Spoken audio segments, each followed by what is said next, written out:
Pay close attention to what I am sharing with you, because this truth will spare you countless years of heartache, confusion, and exhausted energy. After a decade decoding human behavior, ancient wisdom, and the mechanics of relationships, I can tell you this: there are 5 distinct statements that, when a man says them, show you his actual game plan so plainly that ignoring them is like deliberately walking off a cliff. These are not mere red flags. They are calculated mind games camouflaged as casual talk. And after today, you'll spot them instantly. Please stay with me through the end, because the 5th one is so quiet, so cleverly hidden, that 99% of women walk right into its trap. And it's likely the most vital lesson you'll learn this year about guarding your spirit. Before we break down these 5 statements, you must grasp a concept that will permanently shift how you view every male interaction. Most women are socially conditioned to search for potential instead of seeing what's real, to fix others rather than to shield themselves. This programming is so profound that we've muffled our own natural alarm system for spotting emotional exploiters. And that's precisely what they are: emotional exploiters who use coded language to probe your limits, cheapen your standards, and make you doubt your own sanity. Ancient wisdom teaches us that words are not just sounds, they are carriers of intention.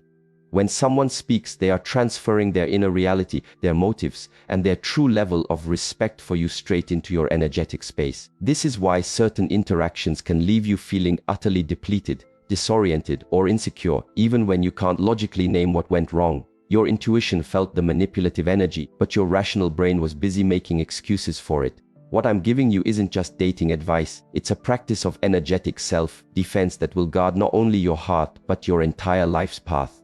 Because here is the unspoken truth: the partner you select doesn't just shape your love life. He influences your ambition, your friendships, your family ties, your self-worth, your financial stability, and your physical vitality. Pick the wrong one, and you'll burn years of your vital life force trying to recover from the fallout. Pick the right one, or better yet, master the art of identifying and disengaging from the wrong ones instantly, and you make room for something incredible to flow into your world. The first statement that should be a massive warning signal, an immediate full stop, is when a man declares, "You're being overly emotional," or its cousins like, "You're so dramatic," or "You're making a big deal out of nothing." This phrase is emotional deflection at its most polished, because it's engineered to make you second-guess your own reality. When a man waves off your emotional reaction as excessive, he isn't critiquing your feelings. He's showing you he cannot cope with a woman who owns her value and expresses her truth. Let's break down what's happening beneath the surface. He's testing to see if you will discredit your own emotional compass to keep him comfortable. He wants to know if you'll make yourself smaller so he can feel more powerful. A partner who genuinely cares about you doesn't shut down your feelings, he gets inquisitive about them. He poses questions. He listens intently. He works to see your viewpoint even when he doesn't get it at first. When a man suggests your organic emotional responses are inappropriate or too much, he's basically communicating that he prioritizes his comfort over your authentic expression. The truly destructive part of this statement is how it quietly poisons your self-trust over time. You start to analyze every feeling, second-guess every gut instinct, and question every moment of clear knowing. You put yourself under constant surveillance, worrying if you're once again being too much. This is exactly the goal of an emotional exploiter. He needs you cut off from your internal navigation because your intuition is the only force that can truly see through his games. Women who endure this kind of dismissal often find themselves, years down the road, having to painstakingly rebuild their connection to their own emotions. They can no longer tell what they genuinely feel because they were taught to see their feelings as flawed. This is a form of energetic violence, and it's accepted in relationships all over because we've been told, "That's just how guys are." But I'm here to state clearly that conscious, mature men do not function like this. They know a woman's emotional range is not a flaw to be corrected, but a feature to be treasured. The second phrase that should have you heading for the exit is, "I'm just telling it like it is," or "I'm only being truthful," especially after he delivers a needlessly cruel, cutting, or deliberately wounding remark. This statement is a manipulation tactic meant to frame meanness as a high-minded value. When a person wields honesty like a blade, they aren't being truthful, they're being hostile and then trying to make you feel like you should be thankful for it. Authentic honesty is rooted in love and a real concern for the other person's soul. It's offered with kindness, empathy, and an awareness of timing and setting. When a man says something deliberately damaging and then takes cover under the "just being honest," Defense, he's showing you he either completely lacks empathy or he secretly enjoys inflicting pain and wants to make it your issue that you were wounded by it. I have witnessed this exact pattern systematically demolish a woman's self-esteem. He'll aim his critiques at your looks, your mind, your aspirations, your connections, anything you hold dear. And if you voice your pain, he'll reverse it, acting like you're the problem for failing to value his honesty. This forges a psychological snare where you begin to think that love requires accepting cruelty and that requesting kindness shows you are weak or demanding. The reality is, a man who adores you will instinctively want to see you shine, not watch you break. Of course, challenging discussions are a part of any real relationship, but they unfold with care, with a shared goal to deepen the connection, not to make you smaller as a human being. When someone repeatedly uses honesty as a license for cruelty, they are proving they do not have your best interests in mind. They are more concerned with maintaining control than building a genuine partnership. This phrase is especially potent because society has taught us to value truth above gentleness. So we often think we're supposed to be grateful when someone gets real with us, even when that reality feels like an emotional assault. But here is the critical insight: you can and should have both honesty and kindness. In fact, honesty stripped of compassion is not real truth at all. It's just hostility wearing a virtuous mask. The third phrase that should set off every internal alarm you have is, "You're trying to control me," when all you've done is express a boundary, state a need, or raise a valid concern about his conduct. This is the very definition of gaslighting, and its purpose is to make you fear advocating for yourself within the relationship. When a man slaps the controlling label on your very reasonable requests, he is actively conditioning you to stop asking for what you need to feel good. Let me be perfectly straight about what your standards really are. They are not controlling, they are not ultimatums, they are not punishments. Your boundaries are just you clearly articulating what you require to feel safe, honored, and seen in the relationship. When you say things like, "It would mean a lot if you'd let me know you're running late," or "The way you spoke to me earlier didn't feel good," or "I really need us to have dedicated time where we're not on our phones," you are not being a dictator. You are being clear about what makes a relationship work for you. A man who shoots back by calling you controlling is showing you his cards.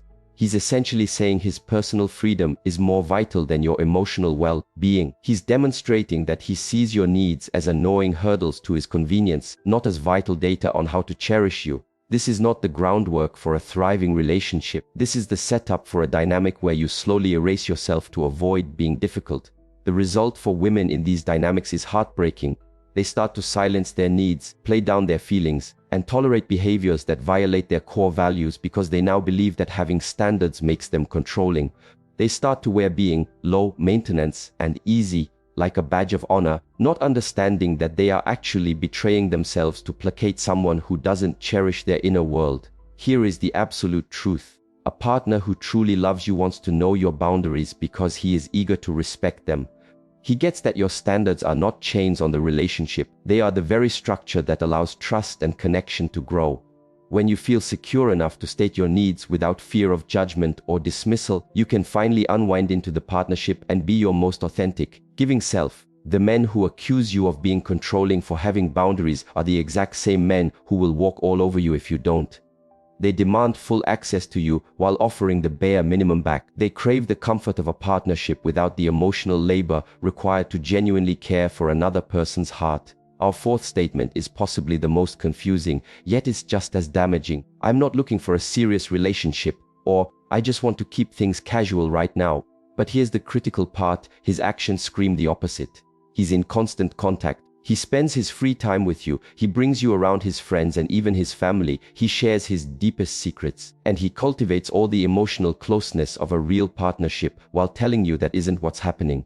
This phrase is an emotional loophole disguised as forthrightness, engineered to let him enjoy all the perks of a partner with zero of the responsibility that comes from committing to you.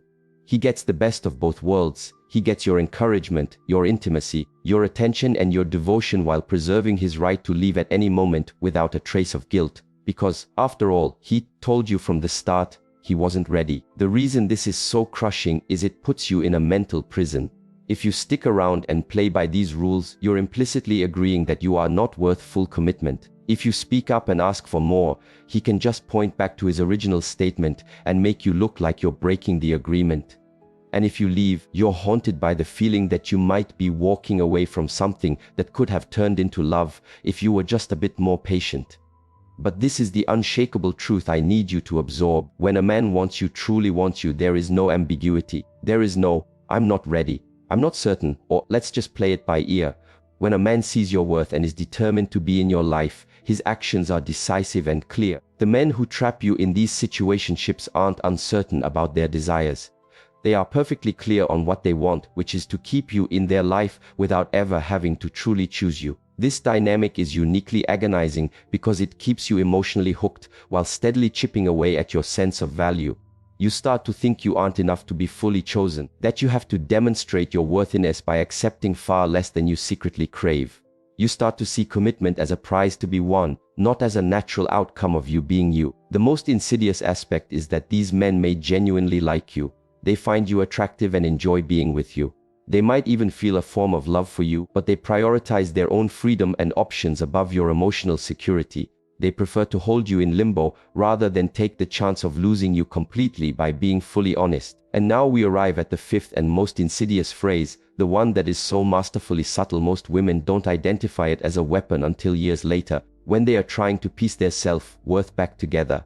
That phrase is, "You're different now," spoken with a tone of disappointment, of accusation, implying that the person you are evolving into is a downgrade from the person he first met. This statement is a direct attack on your very soul because it's designed to make you halt your personal evolution, abandon your growth, and retreat to a version of yourself that was more convenient for him. When a man uses "you've changed" as a form of criticism, he is revealing that he wasn't in love with your potential to become your best self, he was in love with your potential to meet his needs. Let me be clear about what's actually going on, Z. You are leveling up, setting new standards, chasing your goals, finding your voice, or simply becoming more sure of yourself. And rather than being your biggest fan, rather than feeling honored to be a part of your journey, he is unnerved by it. Why? Because the version of you he liked better was smaller, more predictable, more centered on him, and less centered on her own expansion. This statement is so brutal because it strikes at your deepest human desire to be loved and accepted for who you are. When a person you love suggests your personal growth is a form of betrayal, it sparks an internal crisis. You begin to question if becoming more authentic is worth the risk of losing his affection. You consider shrinking yourself back to a size that made him feel secure. I have seen women give up on careers, friendships, life goals, and self-improvement because a man made them feel their evolution was an act of selfishness or a mistake. They stopped their therapy because who's changing them? They dropped their hobbies because he liked it when they focused on him more. They stopped enforcing boundaries because he preferred them when they were more easygoing. But please, understand this at your core: a man who truly adores you doesn't just tolerate your growth. He celebrates it. He is thrilled to see you become more confident, clearer, and more aligned with your own purpose. He understands that your personal evolution doesn't diminish the relationship. It enriches it because you are bringing a more complete version of yourself to the table. When a man criticizes you for evolving, he's admitting he preferred you when you were less than you could be. He's confessing his love was contingent on you remaining small. That is not love, that is ownership. That is someone who wants to keep you, not cherish you. The most tragic part is how women internalize this, believing they have failed the relationship by becoming more themselves. They feel guilty for growing. They apologize for taking up more room, for having clearer needs, for chasing their own dreams with fire. They start to see their own journey of becoming as an indulgence, not as the beautiful and necessary process of a conscious human being. Now that you're armed with these 5 phrases and their real translations, you might be feeling a swirl of emotions. Maybe you see ghosts of past relationships. Maybe your current one is snapping into a new, sharp focus. Maybe you feel a flash of anger that this was never taught to you, or a wave of relief that you know it now. All of those feelings are valid. Take a moment to honor whatever is rising inside you. But I need you to know this wisdom is not meant to make you bitter about love or distrustful of all men. This is about equipping you with discernment, the power to tell the difference between people who truly care for your soul and people who are just focused on what you can do for them. This is about learning to listen to your gut when a situation feels wrong, even if your mind can't yet find the words for why. The reality is that incredible men exist who would never dream of saying these things to you because they know love is about building safety, not about pushing buttons. Men exist who praise your sensitivity, recognizing it as a superpower. Men exist who deliver hard truths gently because your feelings actually matter to them. Men exist who celebrate your boundaries because they know that's how real connection is built. Men exist who commit to you with conviction because your value is obvious to them. Men exist who are overjoyed to watch you grow because they know your expansion makes the entire partnership better. These men are real, but you will never be able to see them if you're busy trying to explain away the behavior of men who don't treasure you. You'll never be a match for them if you're accepting treatment that feels wrong in your gut. You will never have the capacity for something beautiful with them if you are pouring all your energy into trying to fix someone who has no desire to improve. So here is your action plan. Start to notice, really notice how you feel energetically after you interact with the men in your life. Do you feel expanded or depleted? Do you feel seen and valued or confused and smaller? Do you feel inspired to be more of yourself or pressured to be less? Your body is the ultimate truth teller. Your energy will never lie to you. Start to honor your immediate gut reactions instead of negotiating yourself out of them. If something feels off within the first few interactions, it almost certainly is. If you catch yourself making excuses for him or trying to tell yourself his words didn't mean what they clearly meant, that is the sign. If you feel yourself morphing your identity, your dreams, or your standards just to make someone else comfortable, that is critical information about the reality you are building. Above all else, I need you to understand that walking away from people who don't see your worth is not an act of cruelty. It is the ultimate act of self-love. It is not abandoning hope for love. It is creating the necessary space for true love to find you. Every second you invest in trying to teach someone basic decency is a second you are unavailable to someone who would never imagine treating you with anything less than respect. The right person for you will not require you to diminish yourself, debate your value, or survive on emotional scraps. The right person will recognize your light instantly and behave accordingly. He won't have to be talked into choosing you, because choosing you will feel like the most obvious decision in the world. Let me reframe something for you that might change everything. Your standards aren't walls designed to keep love out. They are sophisticated filters that only allow the right kind of love through. When you articulate clearly what you need to feel safe and adored, you are not being a problem. You are simply defining the conditions under which your most radiant, giving authentic self can emerge. The people who complain about your boundaries are not your people. The people who welcome your boundaries, who ask how to honor them, who adjust their actions because they genuinely want you to feel good with them. These are your people. These are the partners who know that love isn't a transaction of taking, it's the co-creation of a space where both spirits can soar. Each time you enforce your own boundary, you are silently coaching the world on how you are to be treated. Each time you turn away from someone who belittles your needs, you are making a powerful declaration of your worth that echoes into all parts of your existence. Each time you prioritize yourself over another's comfort, you lay one more brick in the foundation of a life built on mutual reverence, not on one-sided sacrifice. This journey is not about becoming hardened or shutting down. It is about becoming crystal clear and intentional about who earns access to your spirit, your attention, your body, and your heart. It's about deeply knowing that your love is a treasure to be shared with those who see its immense value, not squandered on those who treat it casually. And this is the final, most crucial truth I want you to carry with you. You are not a rehabilitation center for wounded people.